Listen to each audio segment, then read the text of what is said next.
20 years ago when I went to China, I used to see beggars on the street with twisted bodies and blind. I don't see them anymore in China. I rejoice in it. Okay. People say the Chinese have put Americans out of work. It's not true. Computers have put Americans out of work. The Chinese have lifted themselves up and created a new economic miracle and did it to raise the living standards and life conditions of their people. Knowledge workers do that anywhere that they hit the economy. And the reason for that is you can train a person to do something other than a menial job because IQs are normally distributed. And what people need is a chance. And what we do is we can take the disadvantage, the people without what normally would be considered the proper education, and train them in specific and specialized knowledge that is critical to the success of any economy. I'll give you an example.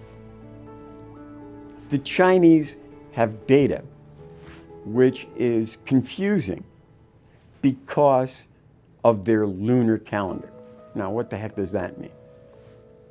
If I told you that in March they sold 1 million cars, you would quickly take that number, multiply it by 12, and say, oh, the Chinese are manufacturing and selling 12 million cars at an annual rate. And suddenly you'd say, oh, that's a disaster. Because 2 years ago, they sold close to 19 million. And now they're only selling 12 million cars a year, and you'd panic. But if I told you that that was normal because March was a low month for seasonal reasons, because of the fact that we're coming off the Chinese New Year, then you'd realize 1 million cars really translates into 20 million, and it's good news. That's called a seasonal adjustment. Seasonal adjustment was attacked back in the mid-60s by a guy named Jules Shishkin. He invented X11, which transformed the analysis of data throughout the world in the United States. Unfortunately, it doesn't work exactly the way it should when you have a movable feast caused by the lunar calendar, as they do in China. So you can have New Year's anywhere from the 23rd of January up to about the 22nd of February, and as a result, shift the way in which the Lunar New Year impacts us.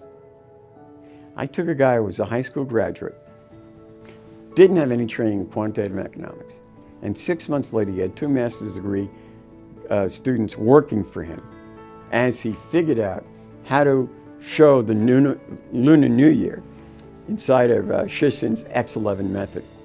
He became a world-class expert in just that one area in 6 months.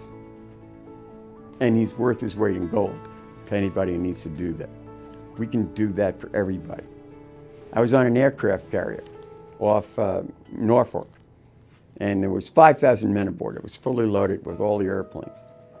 And I was surprised to learn that only about 700 of those men had college degrees.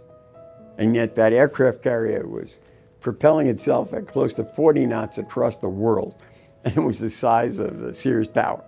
And it was being driven by high school graduates who were well trained by the United States Navy to do that. And that's what we're going to do here. We're going to train people. We're going to give them the technological benefits that eliminate and make flat, even the playing field for people with handicaps of every dimension. And we're committed to do that.